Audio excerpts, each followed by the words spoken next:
சிவகங்கை மாவட்டம் திருப்புவனம் அருகே மடப்புரம் பத்ரகாளியம்மன் கோவிலில் காவலாளராக பணியாற்றிய 29 வயது அஜித்குமார் காவல்துறை விசாரணையின் போது உயிரிழந்த சம்பவம் பெரும் அதிர்ச்சியை ஏற்படுத்தியுள்ளது. இந்த மரணம் தொடர்பாக மேற்கொள்ளப்பட்ட பிரேத பரிசோதனையில் அவரது உடலில் 18 இடங்களில் கடுமையான வெளிப்புற காயங்கள் இருப்பது உறுதியாகியுள்ளது. இந்த காயங்கள் காவல்துறையினரால் சித்திரவதை செய்யப்பட்டதற்கான அடையாளங்களாக இருக்கலாம் என குடும்பத்தினர் மற்றும் உள்ளூர் மக்கள் குற்றம் சாட்டியுள்ளனர். மதுரை அரசு மருத்துவமனையில் நடைபெற்ற பிரேத பரிசோதனையின் முதற்கட்ட அறிக்கையின்படி அஜித்குமாரின் உடலில் தலை, கைகள், முதுகு, கால்கள் உள்ளிட்ட 18 இடங்களில் கடுமையான வெளிப்புற காயங்கள் காணப்பட்டன. மேலும் உட்புற உறுப்புகளில் இரத்தக்கசிவு மற்றும் பல்வேறு பாதிப்புகள் இருந்ததாகவும், குறிப்பாக சங்கு பகுதியில் ஏற்பட்ட தீவிர காயம் மரணத்திற்கு நேரடி காரணமாக இருக்கலாம் எனவும் தெரிவிக்கப்பட்டுள்ளது. உளவியல் அதிர்ச்சி, மன அழுத்தம் மற்றும் உட்புற இரத்தக்கசிவு ஆகியவையும் மரணத்திற்கு வழிவகுத்திருக்கலாம் என மருத்துவர்கள் கருதுகின்றனர். ஜூன் 27 அன்று மடப்புரம் பத்ரகாளியம்மன் கோவிலில் 10 சவரன் தங்க நகைகள் திருடப்பட்டதாக எழுந்த புகாரை அடுத்து இந்த மரணம் நிகழ்ந்துள்ளது. இது தொடர்பாக அஜித்குமாரின் சகோதரர் நவீன் கூறுகையில், என் அண்ணனுக்கு கார் ஓட்ட தெரியாது. சாவியை அஜித்தின் நண்பர்கள் அருண்குமார், வினோத்குமார் உள்ளிட்டோரிடம் கொடுத்து காரை பார்க்கிங்கில் நிறுத்திவிட்டு வருமாறு கூறியுள்ளார். ஆனால் அவர்கள் இருவரும் காரை பார்க்கிங்கில் விடாமல் நீண்ட தூரம் எடுத்துச் சென்று திரும்பியுள்ளனர். கேட்டதற்கு பார்க்கிங்கில் இடம் இல்லாததால் நீண்ட தூரம் எடுத்துச் சென்று நிறுத்தி வைத்திருந்து பின் எடுத்து வந்ததாக கூறியுள்ளனர். இதையடுத்து மானாமதுரை குற்றப்பிரிவு காவல்துறையினர் எங்களை 5 பேரையும் அழைத்து அடித்து விசாரித்தனர். அஜித் ஒப்புக்கொள்ள வேண்டுமென மிரட்டி மணிக்கணக்காக அவரை அடித்தனர். அவருக்கு எந்த குற்றப்பின்னணியும் இல்லை. அவரை கட்டி போட்டு அடித்தனர். பின்னர் அடி தாங்க முடியாமல் அஜித் நகையை திருடியதாகவும் அதை கோவில் பின்புறத்தில் உள்ள மாட்டுத் தொழுவத்தில் வைத்திருப்பதாகவும் கூறினார். இதையடுத்து எங்கள் 4வரையும் வேனில் இருக்க வைத்துவிட்டு போலீசார் அஜித்தை அழைத்துச் சென்று விசாரித்தனர். சிறிது நேரத்திற்கு பிறகு போலீசார் அஜித்தை தூக்கிக் கொண்டு மற்றொரு வாகனத்தில் சென்றதை நான் பார்த்தேன் என அவரது சகோதரர் கூறியுள்ளார். இந்த சம்பவம் காவல் நிலையத்தில் நடந்த சித்திரவதையால் ஏற்பட்ட மரணம் என்று குடும்பத்தினர் மற்றும் உள்ளூர் மக்கள் குற்றம் சாட்டுகின்றனர். இந்த சம்பவத்தை தொடர்ந்து திருப்புவனம் காவல் நிலையத்தில் பொதுமக்கள் மற்றும் அஜித்தின் உறவினர்கள் போராட்டத்தில் ஈடுபட்டனர். இதையடுத்து 6 காவலர்கள் சஸ்பெண்ட் செய்யப்பட்டுள்ளனர். எதிர்க்கட்சித் தலைவர் எடப்பாடி பழனிசாமி இந்த சம்பவத்தை கண்டித்து நீதித்துறை விசாரணை மற்றும் அஜித்தின் குடும்பத்திற்கு இழப்பீடு வழங்க வேண்டும் என கூறியுள்ளார். முன்னதாக நகையை பறிகொடுத்த சிவகாமியுடன் செய்தியாளரை சந்தித்த அவரது மகள் நிக்கி கூறுகையில், வேறு ஒரு ஆட்டோ டிரைவரிடம் காரை கொடுத்து பார்க் செய்ய சொன்னதாக அஜித் கூறியிருந்தார்.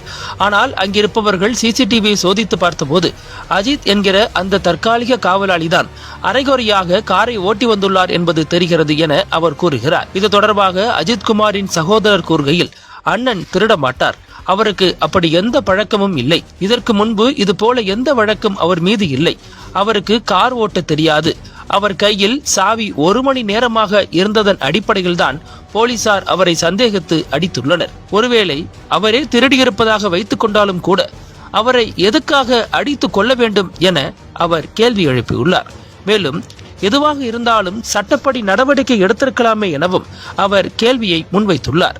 நாங்கள் மதுரை மாவட்டம் திருமங்கலத்திலிருந்து இங்கே மடப்புரம் காளியம்மன் கோயிலுக்கு அம்பாளை தரிசனம் பண்ணுறதுக்காக வந்தோம். இங்கே எங்கள் அம்மாவுக்கு கிட்டத்தட்ட 1 மாதத்துக்கு மேலே உடல்நிலை சரியில்லை. அவங்கள ஸ்கேன் எடுக்க சொல்லியிருந்தாங்க டாக்டர். அவங்களால சரியாக பேச முடியல. ஸ்கல் ஸ்கேன் எடுக்க சொல்லியிருந்தாங்க. ஸோ ஸ்கேனுக்காக நாங்கள் போனப்போ நகையெல்லாம் கழட்டி எங்கள் பேக்கில் வச்சுருந்தோம். காரோட பின்னு இருக்கையில் வச்சுருந்தோம். அவங்க திடீர்னு மடப்புரம் காளியம்மனை நான் பார்த்த அப்புறம் தான் ஸ்கேன் எடுக்க ஒத்துக்குவேன்னு சொல்லிட்டாங்க. அதனால ஸ்கேன் எடுக்காம நான் வச்ச நகையோட அப்படியே காளியம்மன் கோயிலுக்கு வந்தா இங்க டெம்பிள் ஸ்டாஃப் ஒருத்தர் யூனிஃபார்ம் போட்டவர் நின்றுட்டு இருந்தாரு. இவங்களுக்காக வீல் சேர் கேட்டேன் நான். அவர் வீல் சேர் கொண்டு வந்து கொடுத்துட்டு காரை நானே கொண்டு போய் நிப்பாட்டிட்டு வரேன், எங்ககிட்ட கார் சாவி வாங்கிக்கிட்டாரு. உள்ள நான் வீல் சேரோட அம்மாவோட கோயிலுக்குள்ள சாமி தரிசனம் பண்ண போயிட்டு ரொம்ப நேரம் கழிச்சுதான் சாவி எங்களுக்கு கொண்டு வந்து கொடுத்தாரு. திரும்ப ரிட்டர்ன் நாங்க வண்டியை அவரை எடுத்துட்டு தர சொன்னோம்.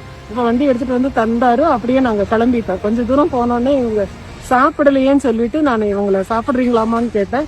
அப்புறம் நகையெல்லாம் போட்டுக்கோங்க, ரொம்ப மொட்டையா இருக்குன்னு சொல்லிட்டு பின்னாடி திரும்பி பேக்ல பார்க்கும்போது பேக் வெளியே கிடந்தது. அதுல பார்த்தா நகையெல்லாம் இல்லை. திரும்ப அப்படியே யூட்டர்ன் எடுத்து டெம்பிள்ல நாங்க ஹெச்ஆர்என்சி ஆபீஸ்ல கம்ப்ளைண்ட் பண்ணோம். அவங்க சொன்னாங்க, அவங்க நல்லா ஹெல்ப் பண்ணாங்க. அப்புறம் அங்கிருந்து இங்க திருப்பூணம் போலீஸ் ஸ்டேஷனுக்காக நாங்க கிட்டத்தட்ட மதியானம் 2 மணிக்கு இப்போ வரைக்கும் போலீஸ் ஸ்டேஷன்ல தான் இருக்கோம். எங்களை கூப்பிட்டு என்ன நடந்ததுன்னு கேட்கல. இன்ஸ்பெக்டர் வருவாரு, வெயிட் பண்ணுங்கன்னு சொல்லியிருக்காங்க. அந்த பையன், அந்த அஜித்துங்கிற பையனை அவர் டெம்பரரி ஸ்டாஃப்னு சொல்லி சொன்னாங்க. கூட்டிட்டு வந்து நாங்களே இங்க ஒப்படைச்சிருக்கோம். ஹெச்ஆர்என்சி சார்பாகவும் எனக்கு ஒரு ஸ்டாஃப் கூட வந்திருக்காங்க. இவங்க வந்து அந்த நகையை எப்படியாவது காவல்துறை எங்களுக்கு வந்து மீட்டு கொடுக்கணும்னு கேட்டுக்கிறோம். நாங்க திரும்ப ரொம்ப தூரம் போக வேண்டியிருக்கு. இவங்களோட உடல்நிலையும் மோசமாயிட்டே இருக்கிறனால இது சம்பந்தமா என்ன நடவடிக்கை எடுத்திருக்காங்கன்னு தெரியல. நான் வந்து கம்ப்ளைண்ட் கொடுத்துருக்கேன். ஆனா அதுக்குரிய சிஎஸ்ஆர் எங்களுக்கு இன்னும் தரல. எஃப்ஐஆர் போட்டுருக்காங்களான்ற தகவலும் தெரியல.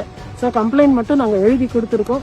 அதுக்குரிய மேல் நடவடிக்கை என்னன்றது தெரியாம நாங்க வெயிட் பண்ணிட்டு இருக்கோம். இன்ஸ்பெக்டர் சார் வரட்டும்ன்றது. நகை எத்தனை பவுன் இருக்கும்? நகை வந்து 10 பவுன் இருக்கும் சார்.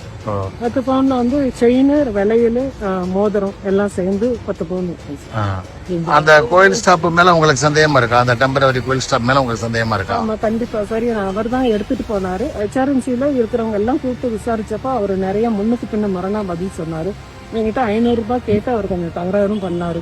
வீல் சேர் கொண்டு வந்தால 500 ரூபாய் கொடுங்க, நாங்க 5 ஸ்டாஃப் இருக்கோம் அப்படின்ற மாதிரி சொன்னாரு. நான் 100 ரூபாய் தான் கொடுத்தேன்.